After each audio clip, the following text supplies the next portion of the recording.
Greetings. This morning I thought I would talk a little bit about the Sega Dreamcast, just because it's, well, one of my probably top three systems, and also because it seems to be kind of argued about a lot lately because, the anniversary of the Dreamcast came and went. I think it was 15th, 25th, something, 1999 to 2014, so that would make it, yeah, 15. I was there when it launched, September 9th, 1999 at midnight.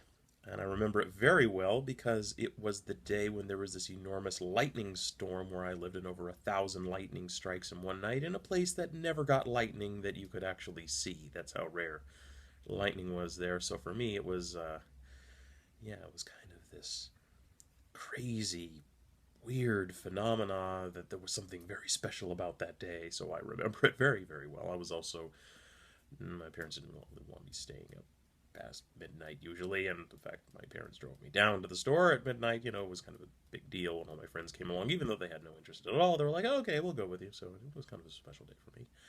Um, it is the only electronics device I have ever stood in line for at launch, ever.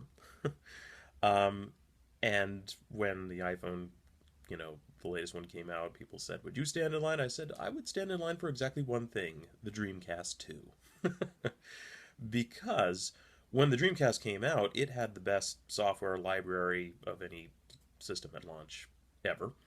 Uh, it had the kind of games that I actually would want to play, games like Sonic Adventure, games like Sega Rally, um, and just had more arcade style games that were a lot more fun, colorful, not nothing but first person shooters and sepia tones, and boring racing simulations, but actually arcade style games which are actually fun to play.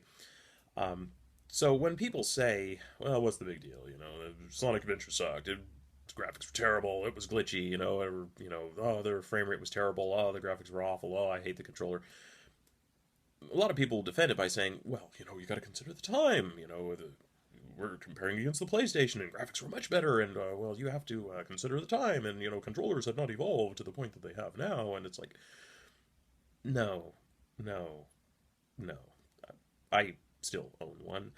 I still play it. I'm still buying games for it that I have never played before because the thing is just this treasure trove of awesome gameplay. When I think I've finally played every game that exists for it, oh, wait, there's 10 more from Japan that I've never heard of. Oh, wait, there's 10 more that only released in Europe that I've never played. Now, I do have a friend who said, "Oh, the Dreamcast was awesome. It had no DRM." And no, that's not true. It had DRM. It's just Sega made a bad choice, and it was really easy to bypass once they cracked it. Unlike DVDs, which are a lot more cost prohibitive to pirate, CD-ROMs are dirt cheap, and people were just able to overburn CD-ROMs and have full-blown Dreamcast games.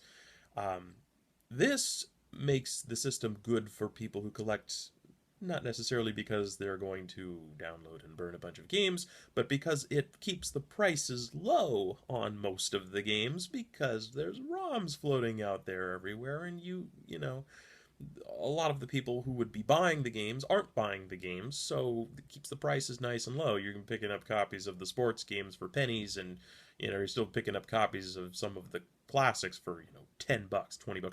I've bought Dreamcast games that are classics, um, shrink wrapped, brand new, not a scratch on them, everything included, the manual, the spine card, not a scratch, not a crack, $10. Wow. For like Jet Grind Radio, or Sega Rally or Sonic Adventure, and it's just wow. These games, despite the glitches in, say, Sonic Adventure, it's still an incredibly fun game. It's still a very enjoyable game. It's still well designed. It still has a lot of variety in the gameplay. The music is great. The story's even fun. I love the cheesy voice acting. I love that game. Sega Rally 2, if you love Sega's arcade style racing, um, it's absolutely one of the best ones ever. It's right up there with Outrun 2 for your money.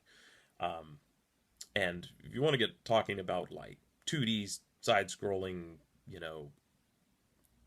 2D fighting games or 2D top-down shooters. Absolutely like the pinnacle of sprites and what they could do. I was just thinking it's kind of sad that the system didn't last longer because I would have loved to have seen what they could have done with something by say Vanillaware, where they have huge sprites scrolling across the screen, rapid fire, a dozen enemies flying everywhere.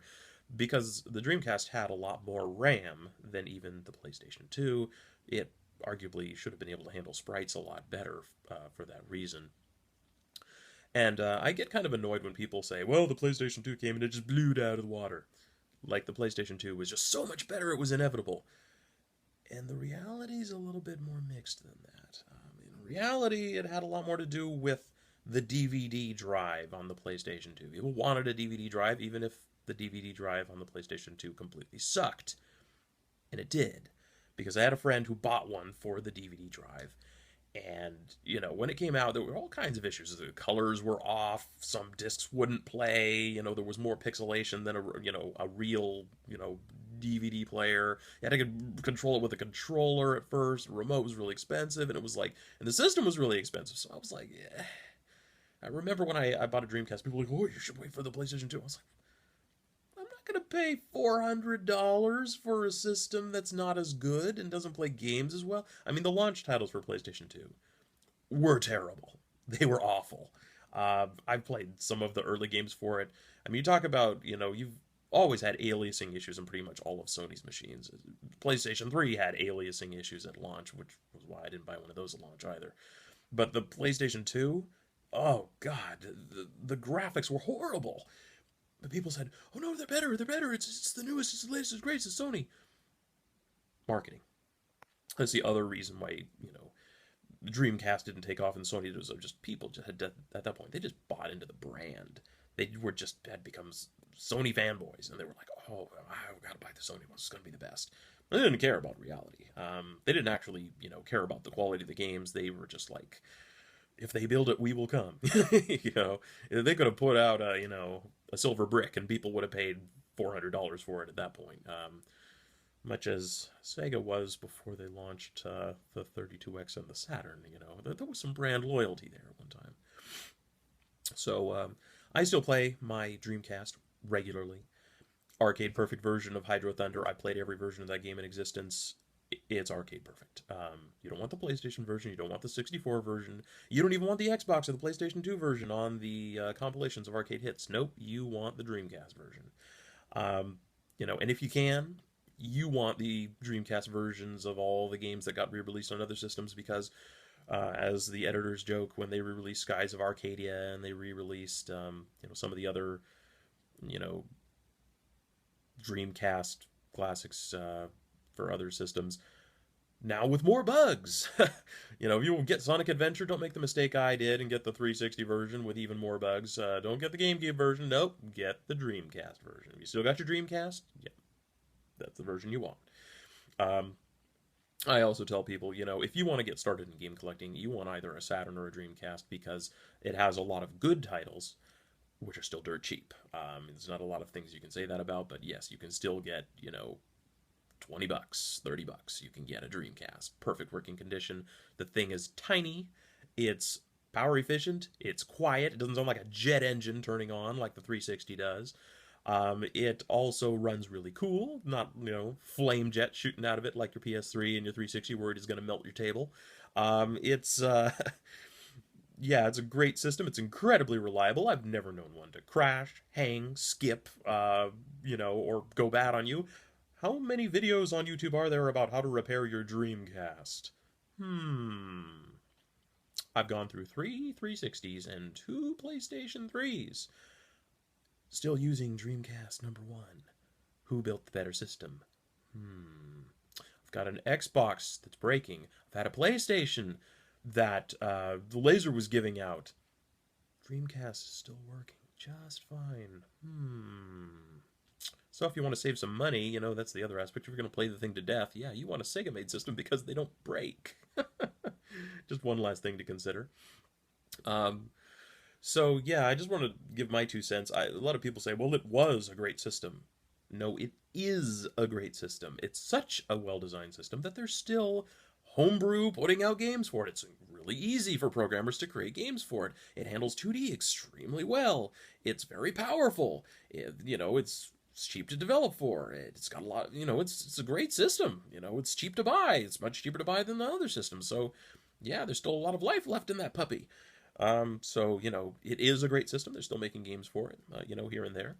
Um, there's a gajillion games that were made for it. People say it was a failure, and I kind of ask myself, well, what the heck is a failure? Failure is a system that didn't sell. Well, it sold millions. A failure is a system that doesn't have any good games. Well, it has a lot of good games. A failure is a system that doesn't turn a profit?